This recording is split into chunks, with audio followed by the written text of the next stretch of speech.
México, Colombia, a nombre del Senado de la República, del Laboratorio Legislativo La 22. Hoy tenemos un conversatorio que me parece necesario.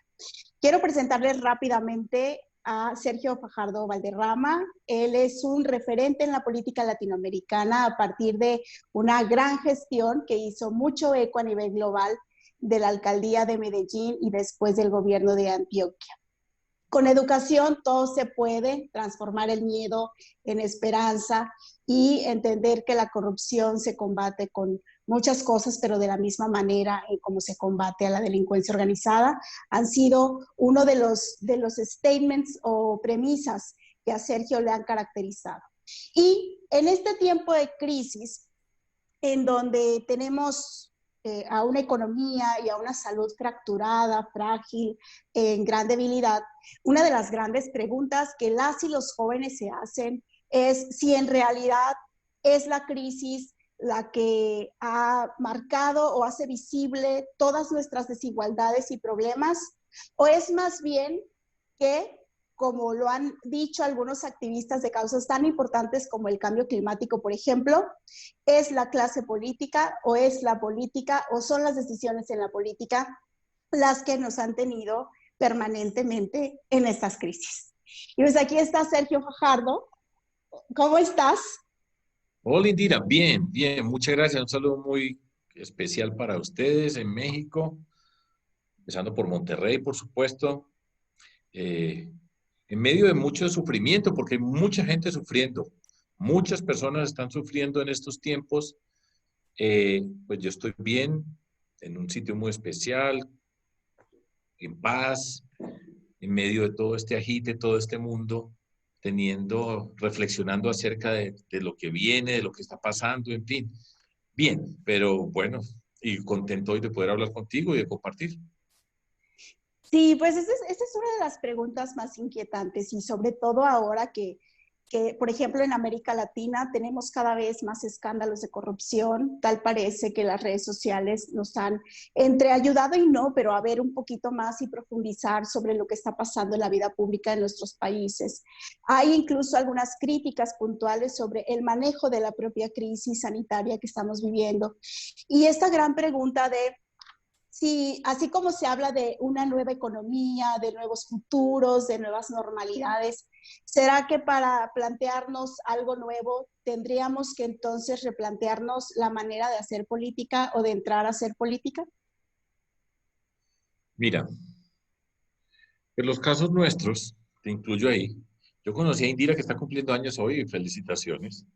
La conocí en Monterrey como una activista, donde todavía no tienen, no, en principio no tenía ninguna aspiración de estar en la política, pero evidentemente estaba preocupado por la sociedad, participaba, y esa es una forma de ser político, de ser política, participar, ser consciente en la sociedad que vivimos, asumir responsabilidad con las otras personas. Se fue, creo que el internet, se le paró el internet.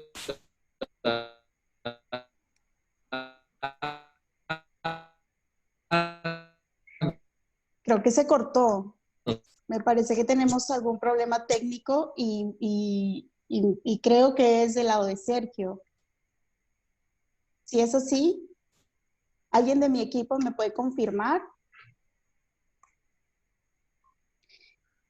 Sí, sí, hay un problema técnico con el internet de Sergio Fajardo.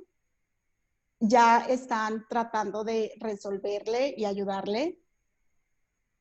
Y me parece que su idea iba en el sentido de que hay diferentes formas de hacer política que a veces no reconocemos. Por ejemplo, hablaba de mi activismo, de cómo nos conocimos y que cuando nos conocimos yo estaba preocupada y ocupada en hacer otra realidad para Monterrey.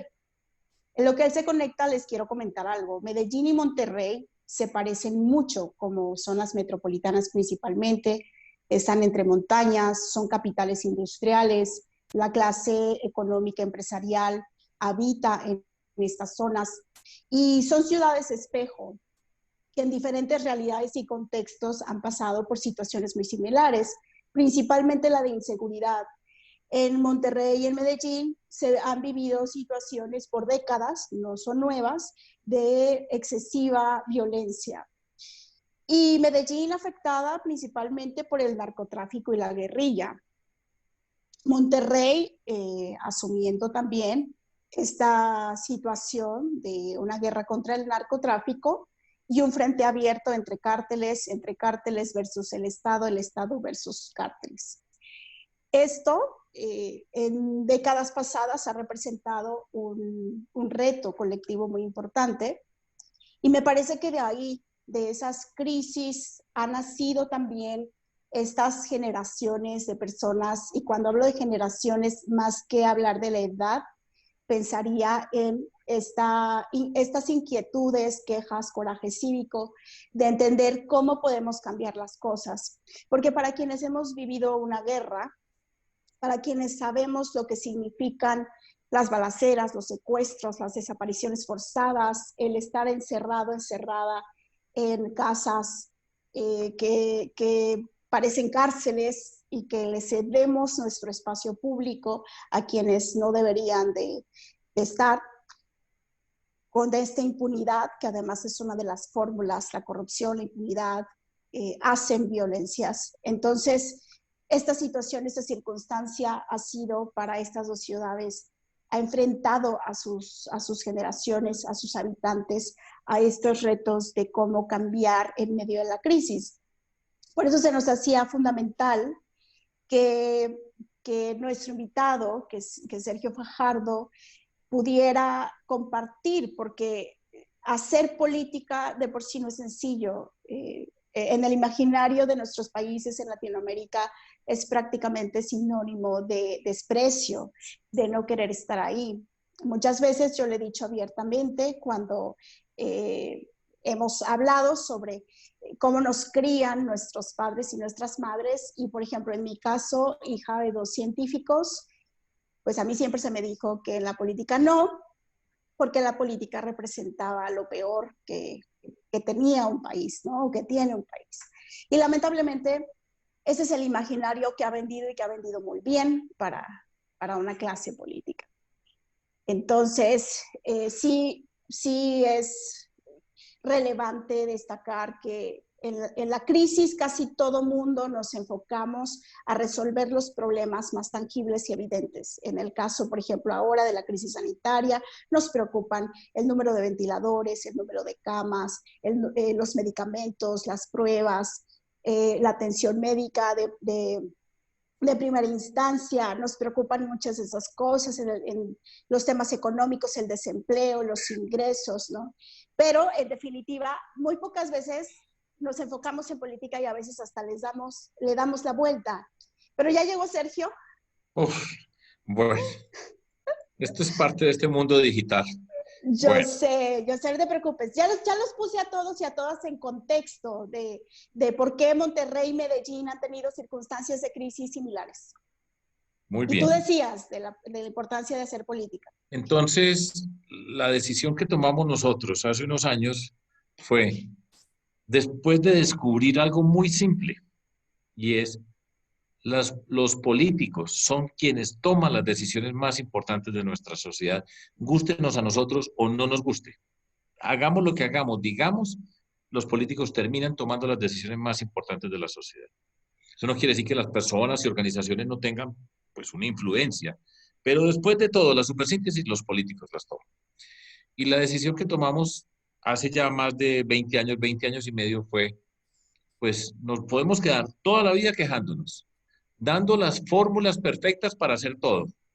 Que escribíamos una columna de opinión, participábamos, trabajábamos, hacíamos propuestas, pero no nos escuchaban.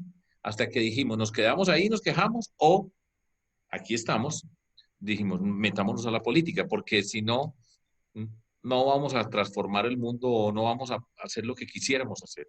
Y nos metimos, nos atrevimos, de atrevidos, de entrar a un mundo, pues muy difícil es el mundo de la política, también hay que señalarlo. Pero entramos a este mundo y dijimos, pues vamos a participar, vamos a organizar un movimiento cívico, independiente, para transformar la política, para llegar al poder y transformar En ese entonces, nuestra ciudad, Medellín, que fue donde nosotros empezamos. Ese fue el recorrido, pero fue una decisión y consciente, entrar al mundo de la política. No es fácil. Este es un mundo con muchas dificultades en muchos sentidos, pero al mismo tiempo es un mundo que da una cantidad de satisfacciones, de entender lo que está en juego detrás de todo este mundo del poder, de las relaciones en nuestra sociedad. Y no me arrepiento. Ya son varios años uno pasando por muchas circunstancias, muchos aprendizajes. En estos tiempos pues yo estoy desde hace 20 años y medio. Yo nunca me imaginé que yo iba a estar en este tipo de cosas. Y hoy la política tiene unas características muy feas, pero al mismo tiempo es la política y aquí donde tenemos la oportunidad de transformar este mundo y pues participemos, transformémoslo. Tú tienes una frase que a mí me gusta mucho, que es que como se llega, se gobierna. Exactamente. ¿Y cómo entonces se llega para gobernar bien? Gracias por esa frase, sí la he repetido tantas veces. eh, y hay gente que no me entiende, ¿cierto? Porque es que el mundo de la política tradicional es un mundo que fundamentalmente, no todos, porque hay que ser justo, porque uno generaliza y quedaría, y en la política hay gente muy valiosa que piensa diferente, eso no, pues no es justo generalizar y despreciar a todas las personas, así tengan diferentes orígenes y procedencias. Pero hay un denominador que cumplen muchas personas dentro de la política, la mayoría, y es el fin justifica los medios. ¿Eso qué quiere decir? Que con tal de ganar, haga lo que sea. Y eso significa que, por ejemplo, para llegar al poder, pasan y hacen todo un mundo de cosas deshonestas, tramposas, corruptas. Y después llegan al poder y cuando llegan al poder y van a gobernar, ¿ustedes creen que una persona que hizo todo eso para llegar, después va a gobernar con transparencia, contra la corrupción, con decencia? Nunca. Miren muy bien cómo llega una persona a gobernar y tenga la certeza que así como llega después va a gobernar. Hay excepciones y hay pequeños cambios.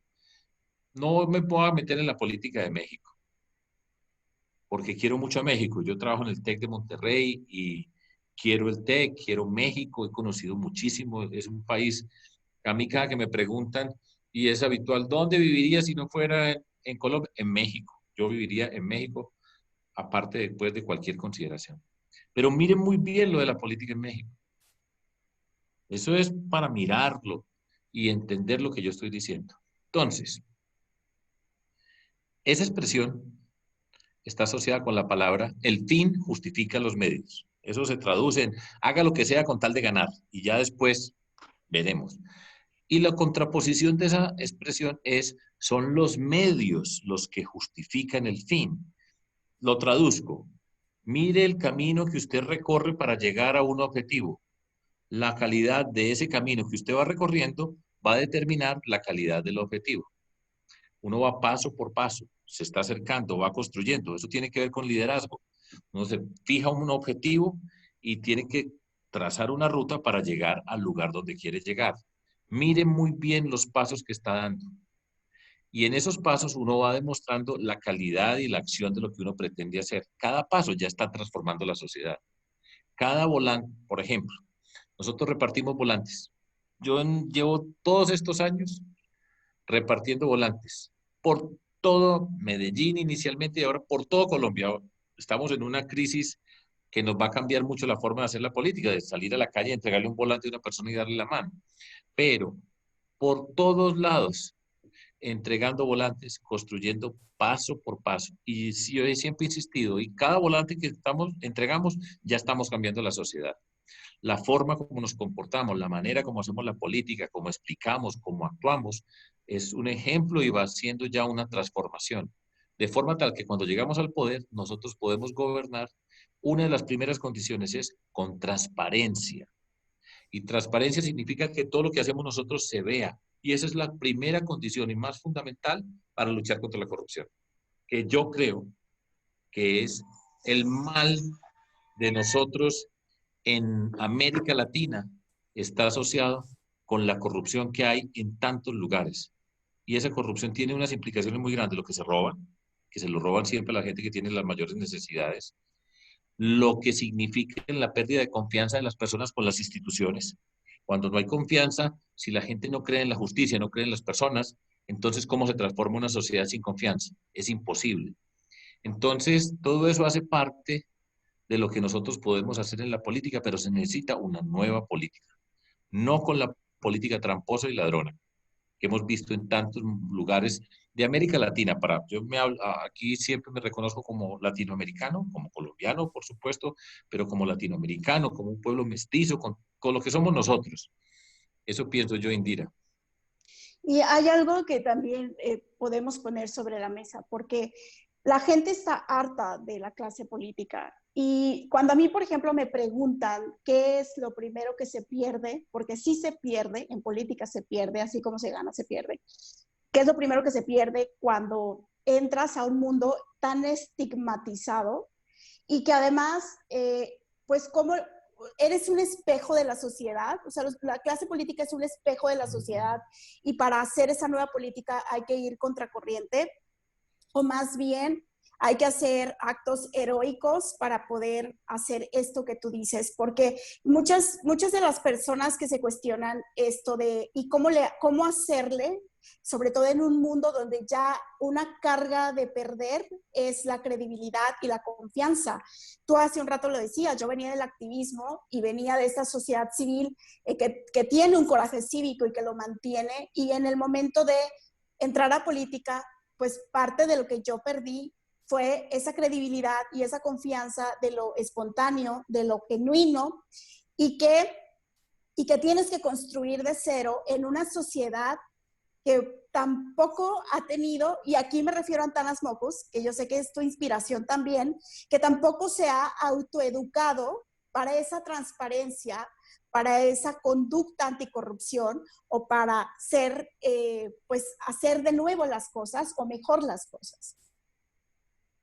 Mira, es como tú dices, pasaste de ser un activista a ser una política y ya el solo cambio del rótulo genera inmediatamente una desconfianza en la ciudadanía en términos generales. Yo pasé de ser un científico a un político, la misma circunstancia, pero yo nunca me angustié por eso, porque lo que nos propusimos fue en tener claros los principios, la forma como íbamos construyendo lo que nosotros queríamos y ser coherente y consistente.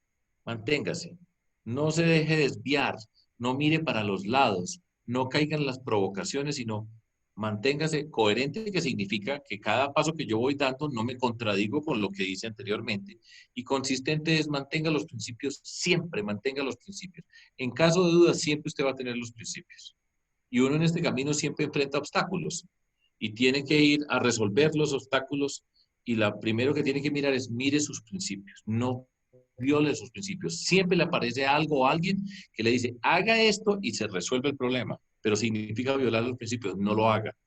Entonces es un camino muy duro, es de una exigencia tremenda, pero así es como uno va generando confianza y se lidera con el ejemplo.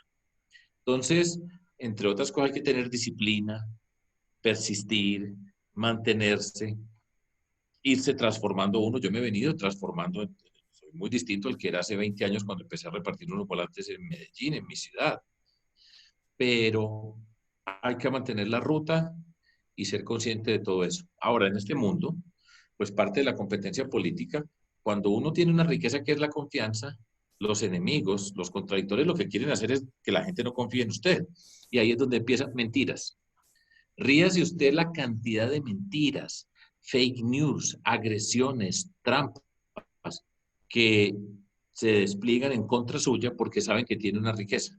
Y eso es esa forma de la política, donde haga lo que sea con tal de ganar. Entre otras, destruya a las personas que se encuentran enfrente. No les importa un solo segundo la persona como ser humano, su credibilidad, su esencia, para nada. Hay que destruirlo porque se mira solamente al diferente como enemigo. Y uno tiene que tener, pues en este mundo, la paciencia, la persistencia, tener el espíritu tranquilo.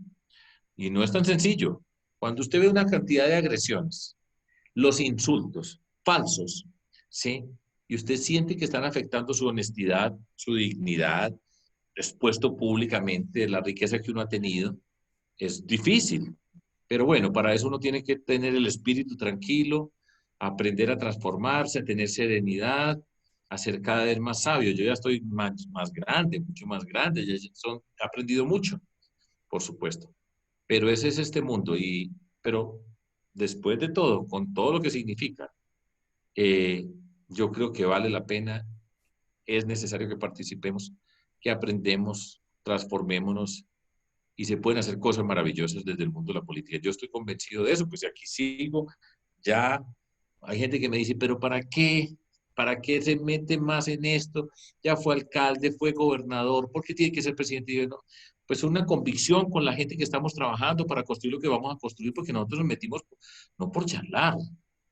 Charlar significa por ver qué hacemos, sino por una convicción profunda que esta sociedad puede ser mucho mejor y nos tenemos que encontrar con otras personas. En fin, yo creo en eso, pero tiene unas partes muy duras la política, pero lo duro que sea la política es poco comparado con lo maravilloso que se puede hacer en este mundo. Ese es el balance, así. Sí, me parece que eso de que la confianza es una riqueza es algo que tenemos que sostener colectivamente, porque a mí también en esta apreciación desde adentro de la política a veces pienso que a la clase política de siempre le conviene que pensemos que no hay nadie digno de la confianza, ¿no? Que no hay nadie digno de la Que credibilidad. todos somos iguales, que Que todos es, somos iguales. exacto. Eso es lo que quieren. Ellos no están preocupados por decir que son honestos, sino que todos somos deshonestos, que no hay unos honestos dentro de todo. Eso es, exacto. Sí, y se meten, y al meterse con la credibilidad de una persona o con la confianza de una persona, sistemáticamente se meten en la confianza de las comunidades a las que representa. Y eso también es grave, porque en la medida que fracturamos nuestros vínculos de confianza, fracturamos entonces los objetivos y los resultados que queremos alcanzar, porque también, al menos yo me he dado cuenta que la política se hace en grupo, no se hace de forma solitaria, y que eso nos permitiría entender que somos socios, vivimos en una sociedad. Avanza uno o una, avanzamos todos y todas, pero ese es un ejercicio de confianza que debe de agudizarse. Hay una pregunta que alguien hizo, porque Te digo hicimos una... una cosa, Indira. Sí. Además, a ti te queda más difícil porque eres mujer. Y a las mujeres les ¡Ay, queda buen más punto! difícil entrar a este mundo, porque es que este es un mundo machista duro, de la agresión y desprecio por las mujeres. O sea, eh, te entiendo perfectamente y te va a quedar mucho más difícil en este mundo. Y desafortunadamente México y Colombia son países machistas en muchos sentidos. Y a las mujeres, y una mujer joven que participa, que se atreve, entonces ya sabes todo lo que se viene encima para tratar de descalificarla. Pero bueno, hay que persistir Sí, y claro. Claro, con nosotros además se meten con nuestro talento, nos ponen la vara de la meritocracia, se meten en la vida privada, claro. incluso hasta en nuestro físico y nuestro sentido del humor. Pero una de las preguntas, porque antes de estar contigo hicimos un ejercicio con algunas personas para que nos dieran sus preguntas. Y una de las preguntas que me llamó mucho la atención es que alguien decía que cómo se puede llegar a política sin el apoyo de la iniciativa privada, porque por ejemplo en Nuevo León es muy sonado que la clase empresarial te tiene que soportar tu proyecto político o estar en tu proyecto político, o sin necesariamente trabajar en las organizaciones de la sociedad civil. Alguien hacía esa pregunta y se me hizo muy interesante por también aquellos dilemas y debates de entre lo público y lo privado. ¿Qué tantos enlaces debe de haber ahí para que efectivamente como se llegue ese gobierno? Buena pregunta. Y en Colombia es tema de discusión en estos días y es importante enfrentarla. Mira, hablo desde nuestra experiencia, ¿sí? Nosotros nos encontramos personas de diferentes sectores de la sociedad, organizaciones sociales, ONG, el mundo de la cultura, el mundo académico, algunas personas del mundo privado de la empresa, que hacen parte de la sociedad. Y nos encontramos, y la manera de encontrarnos, lo primero que hicimos fue, bueno, y todos nosotros viniendo de diferentes lugares de la sociedad, cómo nos encontramos? Y señalamos nuestros principios, los principios básicos que nos permitían estar juntos en la diversidad para poder darle una voz a esa diversidad y convertirnos en una expresión política. Lo primero que hicimos fue seleccionar los principios que nos unían a nosotros. Y desde el primer día nosotros teníamos muy claro nuestra relación con la sociedad en general y los hemos cumplido todos los días de la vida, todos los días de la vida. Y eso es un orgullo para mí. Y nos han apoyado personas del mundo empresarial privado, nos han apoyado. Pero ese apoyo, no hay una sola persona que pueda decir, una. Estoy diciendo esto para Colombia, para México, para donde sea. Una sola persona que pueda decir que detrás de un apoyo del que sea, de quien sea, ha habido un beneficio para ese apoyo. Ese es el reto. Hay gente que le financian la campaña y después le tiene que pagar a los que financiaron. Eso está clarísimo y ese es un mundo corrupto. Los empresarios, el mundo privado puede financiar y puede aportar en las campañas de acuerdo a unas reglas. No sé cómo sean en México exactamente. Pero lo que yo le puedo garantizar es que así sea de un espacio privado o de la persona que además el apoyo más grande no es ese, porque el trabajo nuestro ha sido con voluntarios, las personas que trabajan todo el día, que reparten los volantes y por supuesto eso no se le pone precio económico, pero esa persona que se despierta, que trabaja, que recorre las calles, que reparte los volantes, que multiplica, que diversifica, que nos acompaña, que estamos tal cosa, está aportando. Es un aporte ciudadano.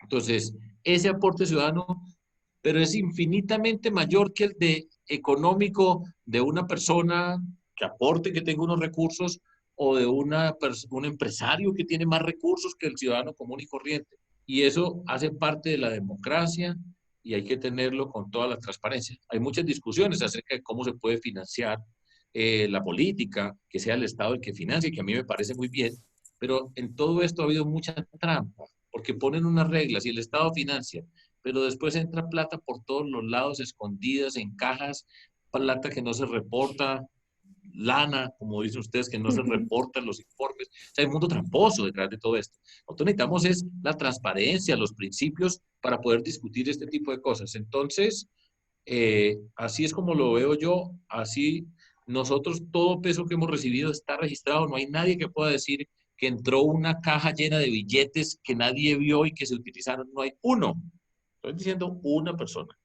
Y son todos estos años enfrentados a fuerzas políticas que por supuesto nos quieren sacar de toda esta competencia política. Pero bueno, eso es parte de la discusión que tenemos que hacer. Y sí hay muchas personas, le pagó la campaña y después cuando llegó le fue a pagar al que le pagó, con intereses y además con réditos. Pero nosotros no hemos hecho eso, pero está ese peligro siempre y por eso hay que hacerlo transparente. Las discusiones son tremendas, ¿sí? Y se dice cualquier cosa, pero pues ese es el reto de todo esto. Pero fíjense ustedes, por ejemplo, cómo hace un movimiento cívico para participar. No pertenecemos a un partido. Entonces aportamos, aporto el tiempo, el trabajo, y algunas personas ponen unos recursos, pero los recursos que nosotros utilizamos son ínfimos comparados con la plata que hay detrás de unas maquinarias horribles, tramposas. Piensen en México, vale lo mismo para Colombia. Ahí es donde está el problema. Sí, y este vínculo ventajoso que yo le llamo entre la clase política que mantiene los sueños de la gente a partir de las promesas incumplidas y de su propia necesidad. Porque cuando no es dinero con el que hacen la trampa, lo hacen con contratos, lo hacen con despensas, lo hacen, ¿no?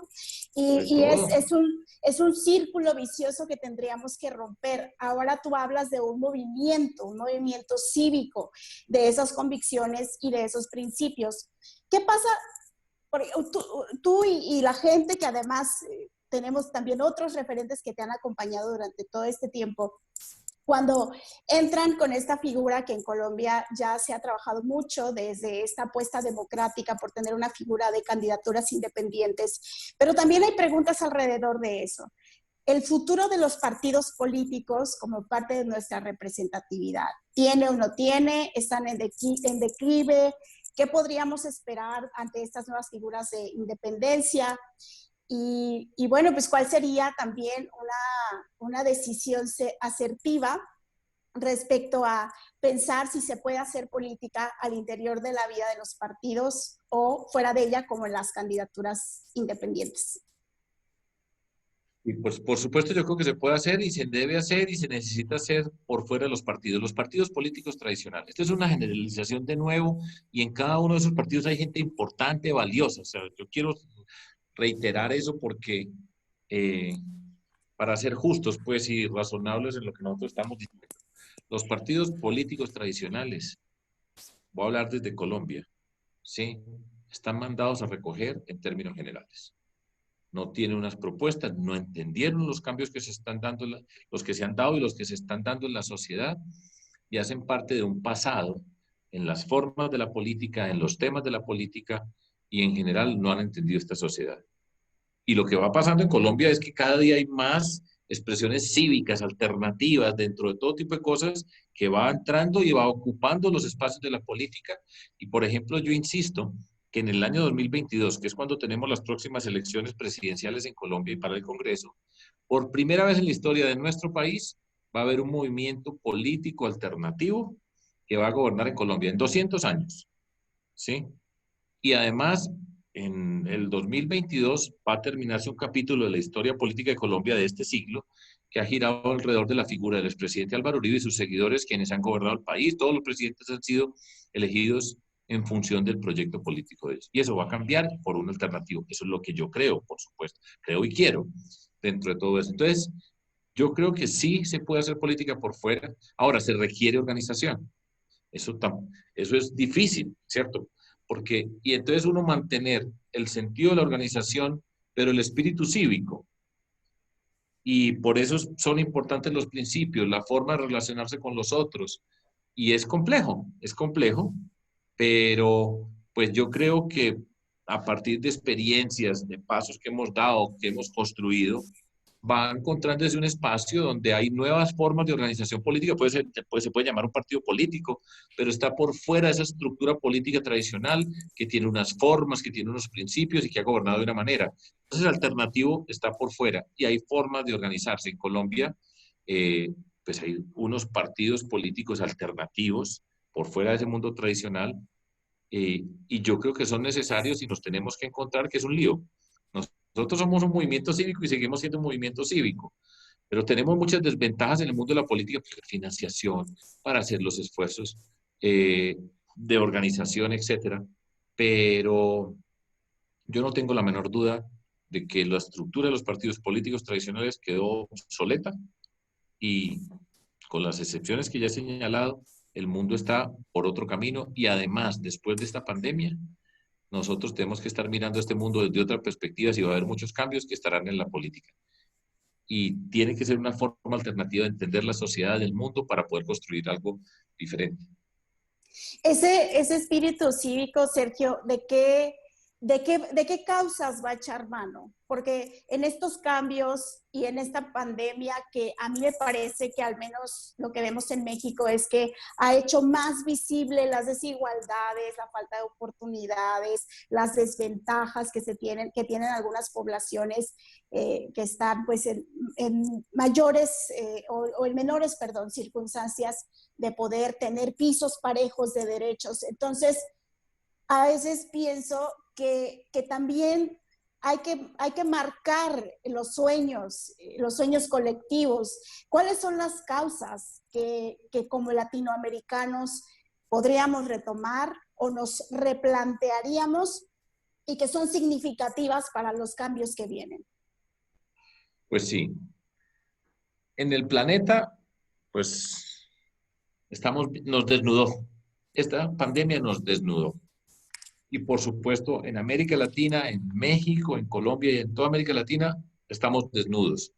Y estando desnudos, estamos viendo en vivo y en directo, de manera explícita, todos los agobios que tiene nuestra sociedad, en particular las desigualdades.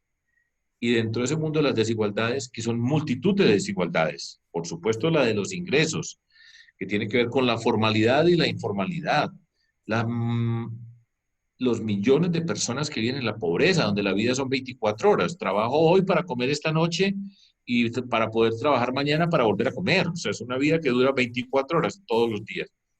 En ese mundo de la informalidad, las micro, pequeñas y medianas empresas, toda una cantidad de elementos que nos muestran la vulnerabilidad de nuestra sociedad, la fragilidad de unos aspectos y también las partes fuertes que nosotros tenemos.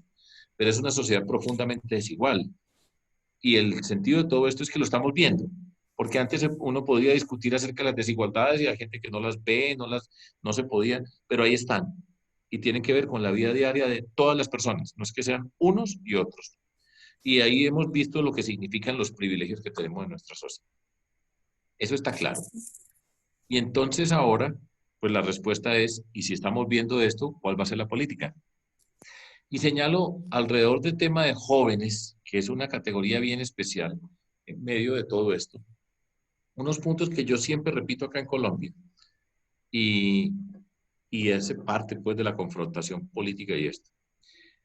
Yo pues soy profesor hace muchos años, toda la vida. Yo escogí ser un matemático, un científico, un profesor. Ahora estoy en la política, pero sigo siendo un profesor y sigo siendo matemático, científico, pero en la política. Y a mí me tocó ver todas las generaciones de jóvenes durante todos estos años. En el TEC de Monterrey, yo he tenido la oportunidad de ir con el TEC por muchos campus de México, que pues ha sido una fortuna, de ir a ciudades que yo nunca me imaginé que yo iba a ir. Y la última que iba a ir antes de que empezara la pandemia, antes de llegar allá, iba a ir a Culiacán, a la sede del TEC en Culiacán, por ejemplo. Y así he ido por muchas partes de México. Y he visto jóvenes durante todos estos años y generaciones. Esa es una de las magias de ser profesor. Cuando uno está enfrente siempre ve rostros jóvenes. Puede que cambien la forma del pelo, ciertas modas, pero siempre son rostros jóvenes. Nosotros envejecemos, los profesores, pero enfrente tenemos ese espíritu joven que de hecho nos sirve para ser jóvenes buena parte de nuestras vidas. Y esta es una generación distinta, distinta a todas las anteriores. Y yo tuve la oportunidad de ir por las universidades de Colombia, públicas, privadas, en muchas partes, pero es una generación distinta, es una generación consciente, es una generación que piensa. No es lo que muchas veces se ha caricaturizado, que los jóvenes, las jóvenes andan en otro mundo, por allá, en un mundo virtual, y que no, es una generación que está conectada con el mundo. Y digo dos ejemplos de puntos que son fundamentales para entender para lo que viene, porque la política joven va a tener relevancia. Se cambia una frase que existía acá en Colombia, que yo creo que va por todos lados, y era el mundo que le vamos a dejar a los jóvenes. Los mayores están haciendo sus cosas y le van a dejar un mundo a los jóvenes, a las nuevas generaciones. Eso se acabó. Eso no es que aquí estamos los mayores haciendo y después los jóvenes esperan para después llegar a hacer lo que les corresponde. Falso. Ya no es esa frase que se utiliza, es que los jóvenes, siempre en ese mismo estilo, son el futuro. No, pues tocó el presente por varias razones, pero una muy importante, que es un factor que está cambiando el mundo, que tiene que ver con el medio ambiente, cambio climático y la conciencia para esta generación jóvenes, muchachos y muchachas, como decimos nosotros en Colombia, hombres y mujeres, es una conciencia de que lo que está pasando con la naturaleza, el medio ambiente, tiene que ver con sus vidas. Y tiene que ver con sus vidas ya, no es que dentro de 200 años va a pasar algo, sino que ya en la vida que están viviendo está seriamente afectada por esas circunstancias y eso obliga a mirar el mundo desde otra perspectiva. Eso tiene un impacto tremendo para la política indígena y tú que eres una persona joven dentro de este mundo, pues eso hay que tenerlo muy claro, pero que además es un tema que está lleno de incertidumbres. No están las respuestas. Estamos viendo qué va pasando, qué está ocurriendo, pero está ahí como tema. Y yo que he tenido la oportunidad de estar, pues, como les digo, profesor toda la vida, viendo jóvenes en todos los espacios, uno va viendo cómo van cambiando los intereses y los temas y las costumbres empieza por los cambios en la vida, la forma, la preocupación por qué comen, ¿sí? Y yo veo en mi hijo, mi hija, cómo los que venían conmigo y van cambiando sus hábitos, su relación con el mundo, eso es tremendo y es muy importante tenerlo. Esa es una cosa. Y la otra, esta es muy importante para Colombia, yo creo que para todo el mundo, pero tiene que ver con el tema del empleo y el trabajo. ¿Y en qué va a trabajar un joven? Ese mundo que está cambiando, ¿en qué va a trabajar si tenemos todas estas circunstancias en adición a toda esta transformación del mundo a lo virtual, lo digital, lo que está pasando. Eso tiene repercusiones muy grandes, porque ahora se le dice sin ningún problema a un joven, a una joven, se le dice, usted le va a tocar trabajar en 30 trabajos el resto de su vida. Y si, ¿dónde están los trabajos? ¿Y cuál va a ser qué protección tengo yo dentro de todo este mundo? Y eso también de nuevo es incertidumbre. Y por eso el tema del empleo, la educación, esto va directamente asociado con la educación que nosotros queremos, el conocimiento que queremos como sociedad para responder a esos interrogantes. ¿Y cuál es el modelo de desarrollo que nosotros vamos a tener? Hay que pegar todas esas componentes para dar respuesta. Entonces, esos son puntos que se tienen que tener en cuenta para la política hoy, ¿sí? En la discusión política, y es clave entenderlos, y hay personas que creen que esto va a pasar y que vamos a volver a lo mismo. No, aquí hay una posibilidad de un cambio muy grande. ¿Usted qué cree? Pues tenemos que cambiar. Ahora, yo creo que puede cambiar para bien. Estamos en una dificultad grande, va a ser un momento de transición difícil, todas estas cosas, pero así es como, pues, yo veo las cosas y creo que esa es una diferencia en el contexto de la política, en la confrontación política. Hay otra frase que tú tienes que también me gusta mucho, que es que la política normalmente saca lo peor de las personas, pero que en nuestro caso, cuando se vela por esos principios y ese espíritu cívico, lo pongo con ahora las palabras que estamos conversando, nos tiene que sacar lo mejor. Y Sí. entonces la política realmente se convierte en un vehículo incluso para crecer como personas y para dar lo mejor de nosotros o de nosotras en este mundo que va a necesitar de talento, de visión, de ética, del poder de la decencia, como el libro que escribiste, y de estas juventudes que además están cada vez más informadas, tienen quejas crudas y quieren hablar las cosas como son. Eso a mí me hace pensar que tenemos esperanza. Y ya para terminar y para cerrar, mira que hace no mucho veía una conversación también de nuestro gran Pepe Mujica con René de Calle 13, y él le decía, precisamente en un mundo tan desesperanzado y con tanto desencanto, ¿cómo mantener la esperanza? Y Pepe le contestaba que era solo cuestión de tiempo y prácticamente de llegar a su edad. Él es un hombre ya pues mayor, tiene más de 80 años y en esa reflexión yo me puse a pensar en eso. A veces, sobre todo las y los jóvenes principalmente, pensamos que no se pueden cambiar las cosas y que así van a ser por el tiempo que resta. Pero tú que ya llevas más experiencia, a mí que me ha tocado 2 años, de 2 años para acá estar en política, pues de cierta manera sabemos que las cosas se han cambiado, solamente que quizá todavía necesitamos esos retos colectivos todavía más. Y de hecho, me parece que por eso es el espíritu que a ti te anima a seguir participando en política y que a mí me anima a seguir estando aquí en Resiliencia. Entonces, ¿qué puedes decirle tú a esos jóvenes que hoy piensan como esa pregunta, que están en desesperanza y que de dónde la sacamos y de dónde la conseguimos para poder resistir? Pues lo primero es que, y es importante, ese proceso de tomar conciencia en qué mundo estamos viviendo. Preocuparse por el otro, por la otra persona. Y sobre eso, atreverse a cuestionarlo, a mirarlo. Eso no es problema, no puede ser problema. Y por supuesto, la esperanza se construye cuando uno se atreve a buscar caminos para lo que ve como conflictivo con las circunstancias en las que quiere transformar. Y cuando uno es capaz de señalar caminos y empezar a transitarlos para llegar al lugar que se propone, pues ahí hay una posibilidad muy grande. No se asusten, participen, cuestionen, sueñen. Ahora, yo le añado algo que hace parte de la frase que dije anteriormente, pero también añadan una componente y es busquen soluciones, miren, póngale rigor al malestar, póngale rigor a los sueños, a la ambición, a la molestia que se tiene. ponerle rigor de manera sistemática para buscar caminos y para ir resolviendo porque toca. O sea, esto no está resuelto, no hay un oráculo donde nosotros podamos ir por las recetas que tenemos que seguir para resolver los problemas que tenemos. Y por eso decía ahora, este cuento de que el mundo que le vamos a dejar a las nuevas generaciones, a los jóvenes son el futuro, se acabó, son el presente. Y el presente es, pues, atreverse a cuestionar, a mirar, a manifestar su inconformidad, pero ese presente también es la invitación a buscar soluciones, a ser partícipe, a juntarse, a mirar caminos que se puedan.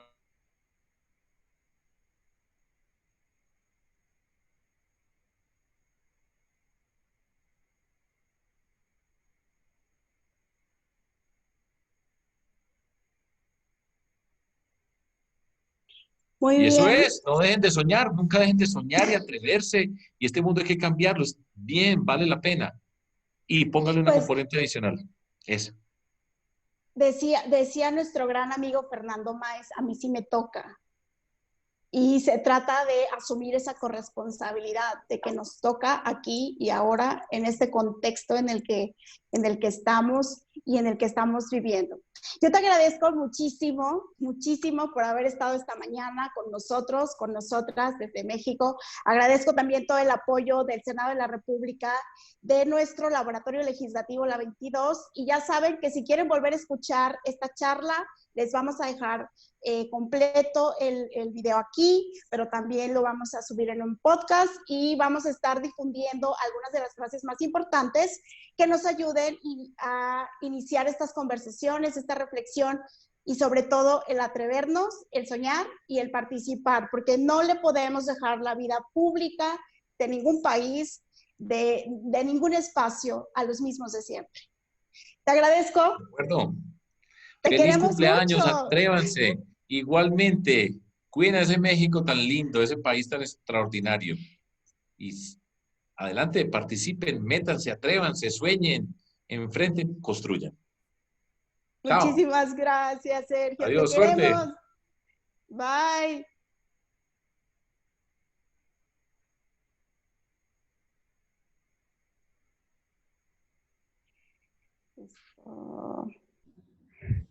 ¿Listo ya? Ok, listo, ya. ¿Listo? ¿Ya está afuera? Muy bien, oye. Quedó muy bien, ¿no? Las preguntas.